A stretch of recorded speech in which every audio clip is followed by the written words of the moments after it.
नमस्कार, मैं हूं यूबी चौधरी और आप देख रहे हैं दिव्या दिल्ली न्यूज। आइए रुक करते हैं हिमाचल प्रदेश की कुछ मुख्य खबरों की ओर।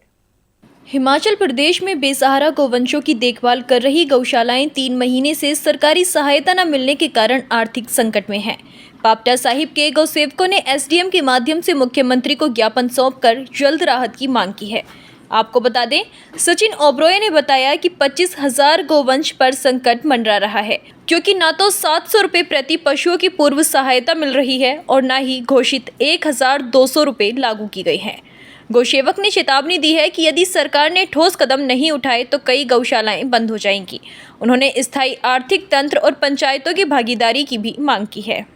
गौ सदनों से सरकार ने हमारे गौ सदनों को 700 रुपये दिए हुए हैं पर गाय, पर अब 3 महीने से गायों के लिए कोई पैसा नहीं आ रहा है और गायें भूखी मर रही हैं। हम सरकार से आग्रह करना चाहते हैं कि जल्द से जल्द जो सरकार ने 1200 रुपये भी गौओं के लिए किया है, उसको 25 अप्रैल से किया है, उसको जल्दी से जल्दी वो दे और पिछला 700 रुपये भी दे, तो वरना गाय तो सड़क पे हो जाएंगी। जैसा कि गोयल साहब ने बताया कि पिछले 3 महीने से जो हिमाचल प्रदेश सरकार है वो जो गौसदनों को चारा सहयोग राशि मिलती है 700 रुपये प्रति पशु, वो पिछले 3 महीने से नहीं मिल पा रही है। तो बहुत ही ज़्यादा जो है वो आर्थिक संकट अब गौशालाओं पर है, क्योंकि पहले ही हम लोग जो है बहुत ज़्यादा आर्थिक संकट में रहते हैं। ऐसे में वो 700 रुपये कहीं ना कहीं थोड़ा बहुत सहयोग राशि के रूप में थे, लेकिन अभी 3 महीने से नहीं आ रहे। लेकिन 3 महीने से जो समूचे हिमाचल प्रदेश में 25,000 के करीब गौवंश जो गौशालाओं में रह रहा है, वो कुछ तो खा ही रहा है। तो सरकार से हम यही निवेदन करना चाहते हैं कि कम से कम वो राशि जल्द से जल्द आप जारी करें। और जो 13 जून 2025 को सोलन नगर निगम की पार्किंग में तेज तूफान और बारिश के चलते एक विशाल पेड़ गिर गया, जिससे कई खड़ी गाड़ियां क्षतिग्रस्त हो गईं। गनीमत रही कि कोई जानी नुकसान नहीं हुआ है। उप महापौर मीरा आनंद ने बताया कि खतरनाक पेड़ों को हटाने के लिए विभाग को पहले ही प्रार्थना पत्र भेजा गया था, लेकिन कोई कार्रवाई नहीं हुई।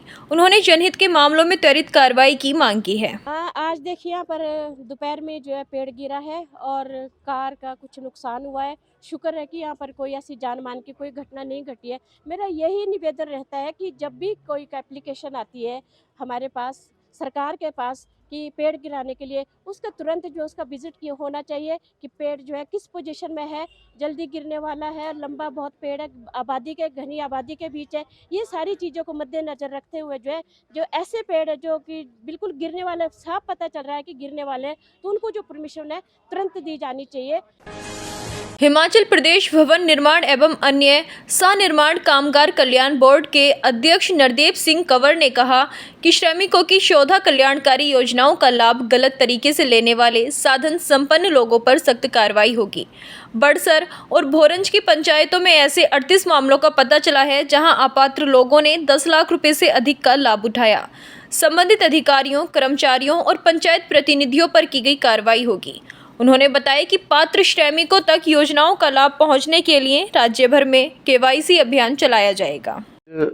जो पूरे हिमाचल प्रदेश के अंदर हमारी जो 26 ब्रांचेज हैं, 26 ब्रांचेज के अंदर जो हमारे मोटिवेटर है सब डिवीज़न लेवल के ऊपर, उन सभी की यहाँ पर बैठक बुलाई गई थी और उस बैठक के अंदर उनकी पीपीटी ली गई है। प्रेजेंटेशन जो है उन्होंने, उनके द्वारा जितना भी उन्होंने 2024-25 में काम किया है और टिल कंटिन्यू अभी तक जो काम कर रहे हैं, उसकी समीक्षा बैठक जो वो ली गई है।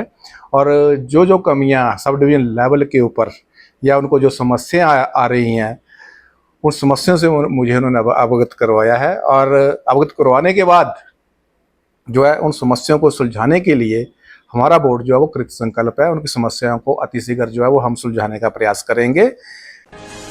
हिमाचल प्रदेश के ऊना जिले के डुमखर मैदान में senior national hammer ball championship का भव्य शुभारंभ हुआ। हैमर बॉल हिमाचल अध्यक्ष अभय राणा ने प्रतियोगिता की शुरुआत की, जिसमें देश भर से महिला और पुरुष टीमें भाग ले रही हैं। उद्घाटन समारोह में कुटलेहड़ के राजा शिवेंद्र पाल और बीएफआई अध्यक्ष वीरेंद्र कंवर विशेष अतिथि रहे। पहले दिन हुए मुकाबलों में छत्तीसगढ़, उत्तर प्रदेश, उड़ीसा और उत्तराखंड की टीमों ने जीत दर्ज की।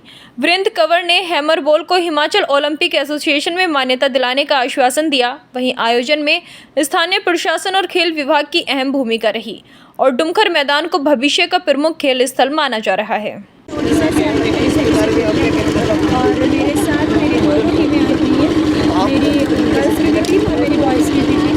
गर्ल्स की टीम में मेरे 15 मेंबर्स हैं और बॉयज़ की टीम में मेरे 18 मेंबर्स हैं। साथ ही 2 ऑफिशियल्स हैं जो काम करें और उड़ीसा से के लिए ही और बच्चे के साथ आए हुए हैं। अभी तो हम देखते थे और आज प्लेयर बन के खुद आए हुए हैं ग्राउंड पर। इस गेम को लेकर बहुत अच्छा, मस्त है, इंटरेस्टिंग है। और हैमर बॉल एक मतलब जो नए युवा भी हैं, 40 प्लस भी हैं, उनके लिए एक नया एक गेम है जो आना चाहिए उसमें, उसके लिए एक अच्छा अपॉर्चुनिटीज़ है। तो बहुत मेरे लिए जब हो सकता है सर, तो हम क्या बताएं। तो उत्तर प्रदेश से आया हूँ मैं, वाइस कैप्टन हूँ टीम का। यहाँ पे टोटल 15 स्टेट से टीमें आई हैं हैमर बॉल खेलने के लिए। हम लोग यहाँ पे आए हुए हैं हिमाचल में। बहुत अच्छा है, लग रहा है यहाँ पे खेलते हुए। ये नया गेम है, काफ़ी इंजॉय से हम लोग खेल रहे हैं। हमारी लड़कियों की भी टीम आई हुई है और लड़कों की भी टीम आई हुई है। मेरा नाम निवेदिता द्विवेदी है, यूपी टीम से है। हम सोनभद्र से आए हैं। और सर, अगर गेम की बात है कि गेम के बारे में क्या सोचते हैं, तो सर ये काफ़ी नया, इनोवेटिव, बहुत ही इंटरेस्टिंग गेम है। काइंड ऑफ जब ये स्टार्ट हुआ था तो लोग सोचते थे क्रिकेट ही है, बट ऐसा नहीं है। ये क्रिकेट और बेसबॉल का मिक्स है और इनोवेटिव इसलिए क्योंकि काफ़ी नई थिंकिंग से बनाया गया है। इसमें नए तरीके से नए रूल्स हैं, नए तरीके से आउट है और नई बाउंड्रीज वगैरह हैं। और सर गेम के बारे में और अगर कुछ कहना हो तो सर मज़ा आता है इसको खेलने में। काफ़ी दूर दूर से हिमाचल प्रदेश विश्वविद्यालय की बीए संकाय परीक्षा में राजकीय महाविद्यालय सोलन की छात्रा रमणीक अटल ने प्रथम स्थान हासिल कर बड़ा कीर्तिमान स्थापित किया है। सोनल के हाउसिंग बोर्ड की निवासी रमणीक ने 899 अंकों के साथ टॉप किया। उन्होंने अपनी सफलता का श्रेय अपने परिवार और शिक्षकों को दिया है। हमारे संवाददाता से बातचीत में रमणीक ने बताया कि वो आगे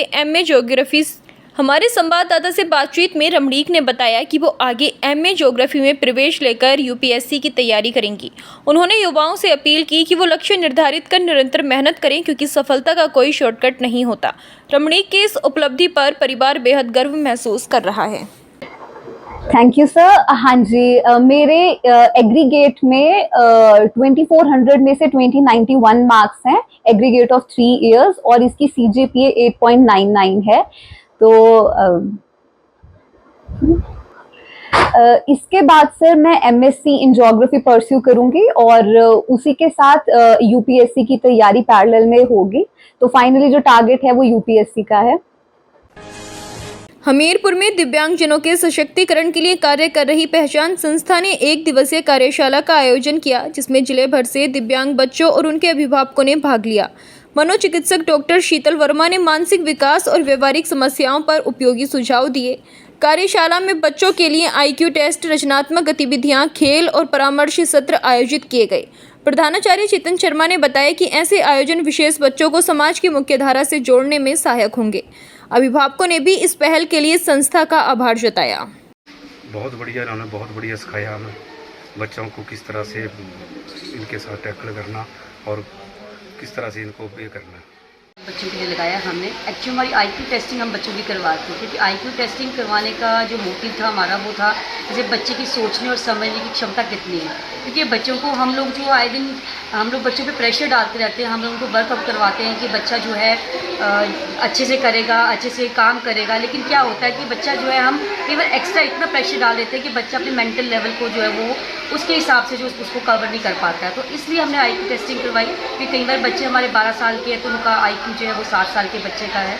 कोई बच्चे हमारे 22 साल के हैं तो उनका IQ हमारा बच्चों 7 साल कोई 6 साल के बच्चे का है। तो जो और मेरी बेटी सृष्टि से पहचान स्कूल से अभी निकली है, वो 6-7 साल यहीं पे पढ़ी। आज जितने भी इम्प्रूवमेंट है ये सारी स्कूल की देन है। पहले वो खाती नहीं थी, चलती नहीं थी, बोलती नहीं थी, अब बढ़िया बोलती भी है, नाचती भी है और पढ़ती, मतलब पढ़ने में भी अब चल पड़ी है। जी। हमीरपुर नगर निगम के 15 वार्डों समेत नगर पंचायत बड़सर और भोरंज के लिए दावे और आपत्तियां 9 जून तक मांगी गई थी। उपायुक्त अमरजीत सिंह ने बताया कि अब तक कुल 20 आपत्तियां दर्ज हुई हैं, जिनमें नगर निगम हमीरपुर से 14, बड़सर से 6, भोरंज और नादौन से 1-1 आपत्तियां शामिल हैं। इन सभी की सुनवाई 16 जून को उपायुक्त कार्यालय में होगी और उसी दिन निर्णय लेकर शहरी विकास विभाग और निर्वाचन आयोग को भेजा जाएगा। उन्होंने बताया कि अगर कोई असंतुष्ट होता है तो वो मंडलायुक्त मंडी के समक्ष अपील कर सकता है। डीसी ने यह भी जानकारी दी कि भीषण गर्मी को देखते हुए स्कूलों की टाइमिंग बदलने पर विचार किया जा रहा है और इस संबंध में शिक्षा विभाग से सुझाव मांगे गए हैं। देखिए, अभी इसमें जो कई तरह के दावे लोगों द्वारा किए गए हैं, आपत्तियां दर्ज कराई गई हैं, उनको प्रशासनिक रूप से भी देख रहे हैं और जो हमारे अधिनियम है, चाहे Himachal Pradesh municipal corporation act है जो कि हमीरपुर नगर के लिए लग रहा है, और बाकी हिमाचल म्यूनिसिपल एक्ट है जो कि अन्य शहरी निकायों के लिए लागू है, और इलेक्शन रूल्स हैं उनके अकॉर्डिंगली हम उसकी समीक्षा करके उसके उपरांत ही फैसला लेंगे। क्योंकि जहाँ नाहन विधानसभा क्षेत्र के माजरा में 5 जून से लापता युवती को सिरमौर पुलिस ने पंजाब के रोपड़ से बरामद कर लिया है। युवती को कोर्ट में पेश किया जाएगा और पूछताछ के बाद स्पष्ट होगा कि मामला अपहरण का है या वो स्वेच्छा से गई थी। 9 जून को मामला दर्ज हुआ था, लेकिन कार्रवाई में देरी को लेकर हिंदू संगठनों और परिजनों ने माजरा थाने के बाहर प्रदर्शन किया, जिसमें भाजपा प्रदेश अध्यक्ष डॉक्टर राजीव बिंदल और विधायक सुखराम चौधरी शामिल रहे। एसपी निश्चित सिंह नेगी ने बताया कि प्रदर्शन के दौरान हुई झड़प और पथराव की जांच की जा रही है और माजरा क्षेत्र में एहतियातन BNSS की धारा 163 लागू की गई है। वहीं डॉक्टर बिंदल ने पुलिस की कार्यप्रणाली पर सवाल उठाते हुए दोषियों के खिलाफ त्वरित कार्रवाई की मांग की है और चेतावनी दी कि हिंदू समाज के खिलाफ कार्रवाई हुई तो आंदोलन होगा। इसमें लड़की के पेरेंट्स आए थे 9 तारीख को, जिसमें हमने FIR दर्ज की थी और उसके बाद हमने आज हमने रिकवर किया है रोपड़ से। तो ये अभी इनके माँ बाप के साथ हमने इनको मिलाया है, तो आज इनके कोर्ट में 164 का बयान होगा, तो उसके बाद जो कंटेंट सामने आएंगे उसी हिसाब से कार्रवाई होगी। जी युवक द्वारा परदूणी पंचायत की एक 18 साल की कन्या और उसको बहला फुसला करके ले जाने का मामला आया। ये कन्या हिंदू धर्म से संबंध रखती है और ये जो बालक जो इसको लेकर के गया है ये और मुस्लिम संप्रदाय का लड़का है। लड़की की आयु लगभग 18 वर्ष है और लड़के की आयु लगभग 19 वर्ष है। 5 तारीख को पुलिस को रिपोर्ट कराई गई।